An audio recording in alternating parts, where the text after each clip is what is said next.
છું પરેશ। ખાસ કરીને આજના વિડીયોમાં આપણે વાત કરવાની છે ઉનાળુ પાકના વાવેતર, ઉનાળુ પાકની અંદર હાલમાં ખેડૂતોને જે સમસ્યા આવી રહી છે એના વિશે વાત કરવાની છે અને જે છેલ્લા 5-7 વર્ષથી પાછતરા વરસાદ જે પડતા હતા એને કારણે કઈ રીતે ઉનાળુ પાકની પેટર્નમાં ફેરફાર થયો એ વિશે સંપૂર્ણ આપણે સમજવાનો પ્રયત્ન કરશું।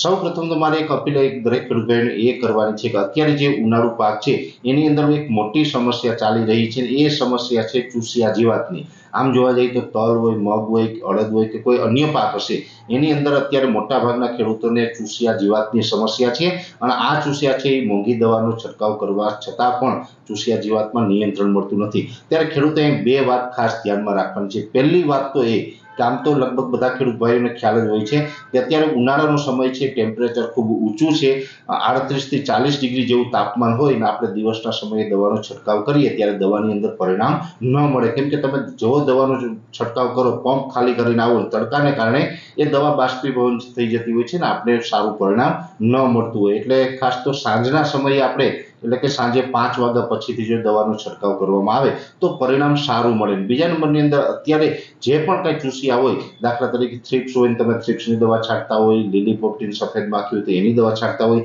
જે પણ કંઈ તમે દવા છાંટો છો એની સાથે કોઈ સારી કંપનીનું પ્રોફેનોફોસ છે એ એડ કરતા જાઓ। તમે લીલી પોપટી કે સફેદ માખીની દવા છાંટો, દાખલા તરીકે સફેદ માખી માટે એસિટામિપ્રાઇડનો છંટકાવ કરતા હોય તો એની અંદર પ્રોફેનોફોસ એડ કરી દેવું। દાખલા તરીકે આપણે થ્રિપ્સ હોય ને થ્રિપ્સ માટે કોઈ પણ સારી કંપનીનું ફિપ્રોનિલ 2.92% છે, એ થ્રિપ્સમાં સારું પરિણામ આપે છે। જો આપણે થ્રિપ્સનો માટે ફિપ્રોનિલનો છંટકાવ કરતા હોય તો ફિપ્રોનિલની સાથે પણ આપણે પ્રોફેનોફોસ એડ કરવું જોઈએ। અત્યારે જે આ વાતાવરણ છે આ વાતાવરણની અંદર ચૂસિયાની અંદર આપણે સારું પરિણામ મેળવવું હોય તો સાંજના સમયે આપણે દવાનો છંટકાવ કરવો। બીજા નંબરની અંદર પ્રોફેનોફોસ છે એ કોઈ પણ દવા સાથે મિક્સ કરવાનો આગ્રહ રાખો જેથી કરીને સારું પરિણામ મળશે।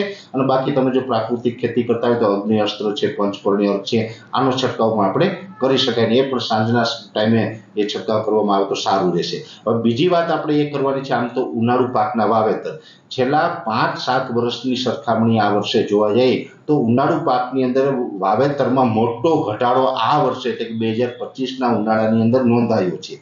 જો કે આપણે છેલ્લા 5-7 વર્ષથી એવું બનતું હતું કે પાછતરા વરસાદ, ચોમાસું પૂર્ણ થાય એટલે પાછતરા વરસાદ ખૂબ પડે અને વધુ વરસાદને કારણે આપણે પાણીની વ્યવસ્થા થઈએ અને પાણીની વ્યવસ્થા હોય એટલે સ્વાભાવિક રીતે આપણે શિયાળુ પાક પણ લેતા હતા અને ઉનાળુ પાક પણ લેતા આવ્યા છે।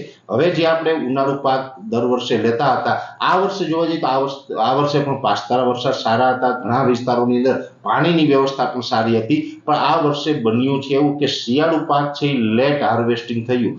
શિયાળુ પાકનું લેટ હાર્વેસ્ટિંગ થયું એનું પણ એક કારણ છે, જેવી રીતે આપણે દિવાળીએ શિયાળુ પાકનું વાવેતર કરતા હોય છે પણ સ્વાભાવિક રીતે છે કે આપણે જીરું હોય, ધાણા હોય કે કોઈ અન્ય પાકનું વાવેતર કરવું હોય તો શિયાળુ વાવેતર કરવા માટે આપણે ઠંડીની રાહ જોતા હોય। જો ગરમીની અંદર આપણે વાવેતર કરી દઈએ તો બિયારણનો બરાબર ઉગાવો ન આવતો હોય, આપણું બિયારણ ફેલ જતું હોય, એટલે યોગ્ય હવામાન ન હોવાને કારણે આપણે વાવેતર લેટ કરવું પડે। આ વર્ષે એવું બન્યું કે સતત ગરમી હતી દિવાળી ટાઈમે અને જે ઠંડીની શરૂઆત છે ખૂબ લેટ થઈ એટલે શિયાળુ પાકના વાવેતર પણ લેટ થયા હતા। લેટ વાવેતર થયા એટલે એ પાછું હાર્વેસ્ટિંગમાં પણ લેટ થયું, એટલે લેટ થવાને કારણે આપણે ઉનાળુ પાકના વાવેતરમાં તફાવત આવ્યો છે।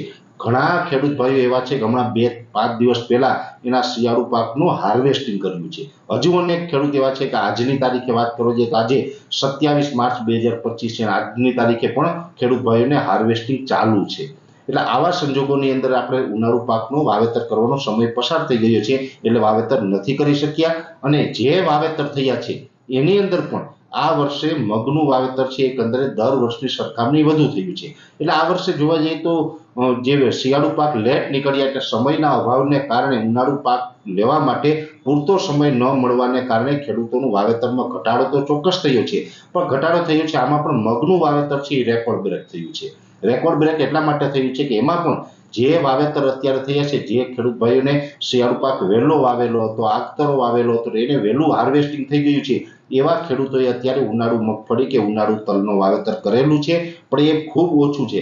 દર વર્ષની સરખામણી આ વર્ષે મગફળી અને તલનું વાવેતર છે ઉનાળામાં 2025ના ઉનાળામાં એ વાવેતરમાં ઘટાડો નોંધાયો છે અને શોર્ટ ટાઈમમાં એટલે કે ટૂંકા સમયની અંદર જે વાવેતરમાં આપણે અનુકૂળતા આવતી હોય છે એની અંદર આપણે મગ અને અડદ છે એમાં અનુકૂળતા આવતી હોય છે, તો આ વર્ષે મગનું વાવેતર છે એ દર વર્ષની સરખામણીએ વધ્યું છે। એટલે ઓલ ઓવર જોવા જઈએ તો અત્યારે જે ઉનાળુ પાકના વાવેતર ઘટ્યા છે અને જે ઘટેલા પાકો છે એમાં પણ મગનું વાવેતર છે એ મોખરે છે.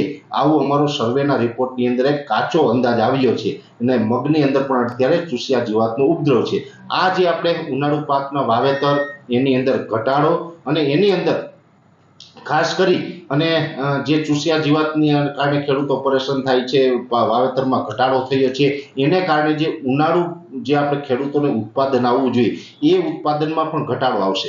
એટલે જોવાની વાત એ છે કે ચોમાસું અને શિયાળુ પાકમાં તો ખેડૂતોએ ઘણી બધી નુકસાની કરી. ચોમાસામાં અતિવૃષ્ટિને કારણે નુકસાની થઈ, પાછળથી પાથરા પલળી ગયા હોય એવી નુકસાની થઈ છે. એ સાથે શિયાળુ પાક હતો એમાં પણ માવઠાને કારણે અનેક પ્રકારની નુકસાનીઓ જોવા મળી હતી. અને આ બધી નુકસાનીઓ વચ્ચે પાછો આ વર્ષે શિયાળુ પાક હોય કે ચોમાસુ પાક હોય એક પણ જણસના પૂરતા ભાવ ખેડૂતોને મળ્યા નથી. એટલે પૂરતા ભાવ પણ નથી મળ્યા, ઘણી બધી પ્રકારની નુકસાનીઓ છે. અને ત્યારે એક આશા હતી કે આપણે ઉનાળામાંથી બે પૈસા કમાઈ શકશું, પણ ઉનાળામાંથી પણ હવે આપણે કમાવા માટે ચાન્સ ખૂબ ઘટી ગયા છે. અને એમાં પણ જે લાંબા ગાળાના પાક છે આ વર્ષે, એટલે કે જે આંબાના બગીચાઓ છે, જોવા જઈએ તો તાલાળા હોય એટલે કે ગીર સોમનાથ જેવો વિસ્તાર છે, જુનાગઢ જિલ્લાના ઘણા બધા વિસ્તાર છે, અમરેલી જિલ્લાના વિસ્તાર છે, દક્ષિણ ગુજરાતમાં આંબાના પાકનું વાવેતર થાય છે. એવી રીતે કચ્છની અંદર પણ આંબાના બગીચાઓ છે. અનેક જગ્યાએ આંબાના બગીચા, ઉત્તર ગુજરાતમાં પણ અમુક સેન્ટરની અંદર આપણે આંબાના બગીચા જોવા મળે છે.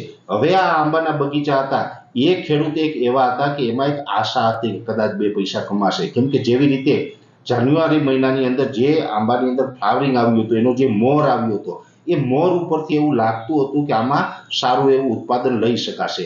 પણ એની અંદર પણ જોગાનું જો કુદરતી રીતે એવું બન્યું છે, હવામાન એવું બદલાયું અને બદલાતા હવામાનને કારણે એ આંબાની અંદર રોગ આવ્યો અને મોર છે એ બળી ગયો છે. હવે મોર બળી ગયો ને એને કારણે આંબાના પાકમાં પણ નુકસાન થયું છે. એટલે આમ જોવા જઈએ ને તો જે વર્ષે પાક આવે, વાર્ષિક પાક, એ આંબાનો પાક. આમ તો વાર્ષિક પાક કેળ છે, શેરડી છે, આંબા છે, એવા અનેક પ્રકારના પાક છે જે વર્ષે એક વખત આપણે ઉત્પાદન આપતા હોય છે. એ વર્ષે ઉત્પાદન આપતો પાક છે આંબાનો, એ પણ ગુજરાતની અંદર મોટા વિસ્તારમાં જોવા મળે છે. ને એ મોટા વિસ્તારમાં જોવા મળે છે એમાં પણ આ વર્ષે નુકસાની છે. એટલે આંબાના પાક જે કરે છે એ ખેડૂતોને પણ આ વર્ષે નુકસાની છે. અને બીજા જે રોકડિયા પાકો વાવવામાં આવે છે એની અંદર પણ નુકસાની છે. ને એની અંદર પણ ઉપરથી જોવા જાય તો હવે ઉનાળુ પાકની અંદર કોઈ પણ સંજોગો કારણ હવે આપણે વાવેતર પણ ઘટ્યું છે અને એની સાથે જીવાતની સમસ્યાઓ પણ ખેડૂતોને આવી છે. એટલે અનેક પ્રકારનું વર્ષ છે ને આ 2025નું વર્ષ છે એ ખેડૂતોના હિતમાં નથી રહ્યું. એટલે ખેડૂતોને અનેક પ્રકારની નુકસાની છે. હું તો આશા રાખું છું કે આ તમામ નુકસાનીઓનું જે સર્વે પણ અલગ અલગ પ્રકારે થયા છે, કોઈ જગ્યાએ વ્યવસ્થિત રિપોર્ટિંગ થયું છે, અમુક જગ્યાએ રિપોર્ટ પણ ખોટા ગયા છે. જેવી રીતે જોવા જઈએ તો આંબાના પાકની અંદર જે પ્રકારે ફ્લાવરિંગ બળી ગયું છે તો એની અંદર યોગ્ય ન્યાય નથી થયો. એની અંદર જે અધિકારીઓ હોય એની વ્યવસ્થિત જે રિપોર્ટ મોકલવો જોઈએ ઉપર સુધી મોકલેલો નથી. એટલે હું તો એવી પણ ભલામણ કરું છું કે અત્યાર સુધી જે ચોમાસું નુકસાની હતી, શિયાળુ નુકસાની હતી, આંબાના પાકની અંદર નુકસાની છે, એની અંદર પણ આપણા ખેતીવાડી ખાતાએ યોગ્ય ન્યાય કરીને ખેડૂતોને વળતર આપવું પડશે. બાકી 2025નું વર્ષ છે એ ખેડૂતો માટે આકરું સાબિત થયું છે અને અનેક પ્રકારની નુકસાની છે. આ નુકસાનીમાંથી ખેડૂતોને બચાવવામાં આવે તો ખૂબ સારી બાબત રહેશે. બાકી આવનારું વર્ષ છે એ હવે આપણે કુદરતના ભરોસે રહેવાનું છે. આમ તો આવનારું ચોમાસું સારું થવાનું છે, જેથી કરીને આપણે ખેડૂતો એમાં કંઈ આશા રાખીએ કે સારું ઉત્પાદન લઈ આવશું. પણ ઉત્પાદન લઈ આવશું પણ ભાવ મળશે કે નહીં એ તો પછીની વાત છે. જેવી રીતે અત્યારે પણ કોઈ જણસના ભાવ નથી, એવી રીતે આવતા વર્ષે બનશે તો ખેડૂતો ઓર કરજામાં ડૂબશે. એટલે ખાસ કરીને જે આ વિડીયોની અંદર વાત કરવાની હતી એની અંદર ઉનાળુ પાકના વાવેતરમાં ચિંતાજનક ઘટાડો થયો છે એ પણ એક ખેડૂતો માટે ફટકારૂપ ગણું છું. વિશેષ માહિતી છે નેક્સ્ટ વિડીયોમાં આપવામાં આવશે. અત્યારે આ વિડીયોની અંદર એટલું જ.